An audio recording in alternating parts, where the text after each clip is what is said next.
నియోజకవర్గానికి ఉప ఎన్నిక వస్తున్నది అని తెలుసుతోటే కొంతమంది ఆశావాహులైతే హర్షం వ్యక్తం చేస్తున్నారు. ఎందుకంటే టికెట్ నాకు కావాలి అంటే టికెట్ నాకు కావాలి అని చాలా మంది అయితే అడుగుతారు కదా. అడుగుట్ల తప్పు లేదు, ఎవరికి టికెట్ ఇచ్చినా కానీ నన్ను అయితే ప్రభుత్వము దృష్టిలో పెట్టుకున్నది. కేంద్రంలో కూడా నేనైతే మంచి పలుకుబడితోటే ఉన్నా. అటు రాహుల్ గాంధీ సారు, సోనియా గాంధీ మేడం అయితే నాకు భరోసా ఇచ్చేటట్టే కొడుతుంది అని అజారుద్దీన్ సార్ అయితే ఆశ వ్యక్తం చేస్తున్నాడు.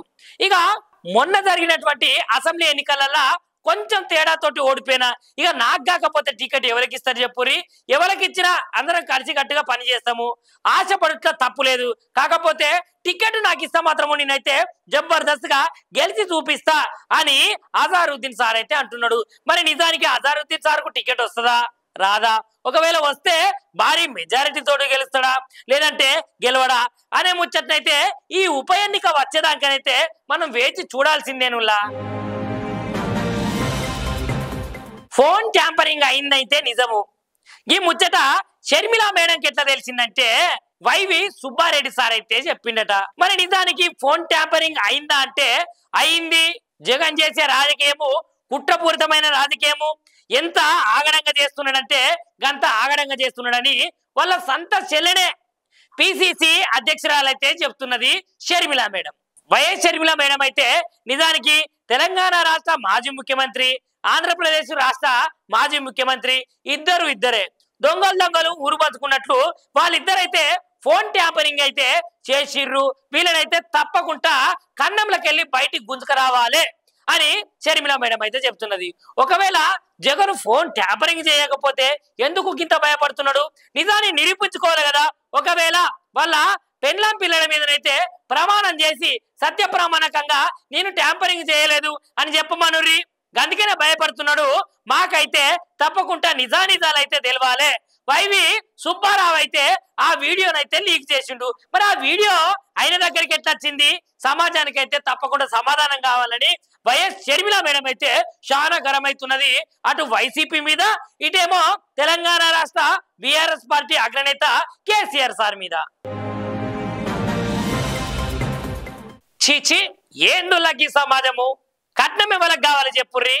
అరకట్నం ఇస్తేనే కోడళ్ళు మంచిగా చూసుకుంటారా, అరకట్నం ఇవ్వకపోతే కోడళ్ళు మంచిగా చూసుకోరా.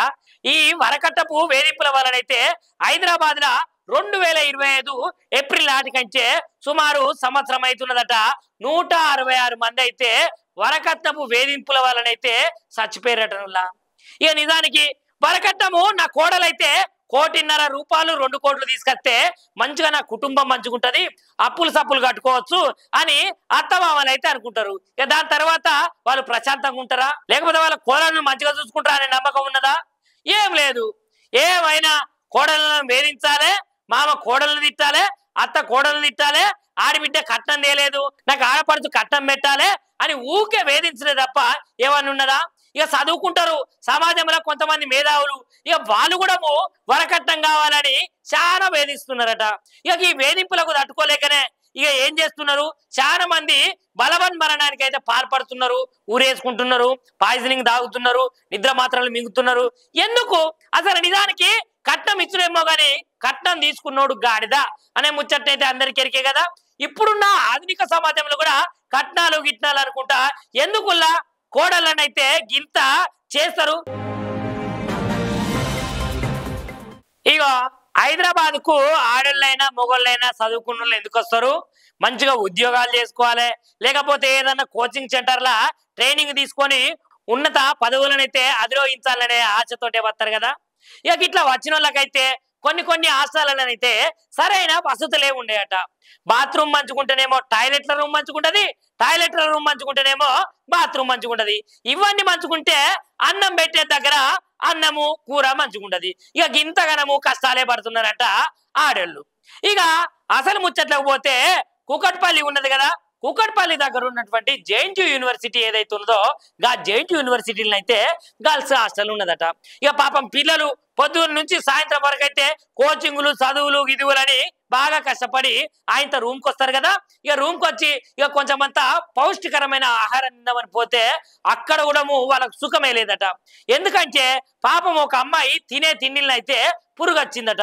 ఏంది ఇట్లా పురుగు వచ్చింది, ఈ పురుగు వచ్చిన అన్నం మేము తింటామా అని అక్కడ ఉన్నటువంటి హాస్టల్ సిబ్బందిని అడిగితే వాళ్ళు దురుసుగా ప్రవర్తించి మాటలు అన్నారట. నువ్వులా ఇక గిట్టానుడు ఏమన్నా న్యాయమా చెప్పుర్రి? మీరు అన్నిందే పురుగులు అన్నాము, మళ్ళా పిల్లగాళ్ళ మీద మీ అఘాయిత్యాలేంటి, పిల్లగాళ్ళ మీద మీ దబాయింపులేంటి అని గట్టిగా మేమైతే అడుగుతున్నాము. వాళ్ళకు మంచిగా అన్నం పెడతారా పెట్టరా? ఎందుకంటే వాళ్ళు చదువుకుంటున్నారు, ఫీజులు గీజులు అన్ని కడుతున్నారు, వాళ్ళని మంచిగా చూసుకోవాలి కదా. వాళ్ళని మంచిగా చూసుకునే బాధ్యత మీదే కదా. నుల్లా ఇగో గీయుల ఈయాటి నేటి వార్తలు. మళ్ళీ మంచి మంచి ముచ్చట్లతోటి రేపైతే నేటి వార్తలతోటి మళ్ళొక నేను మీ ముంగడికి వస్తా. ఉంటా మరి.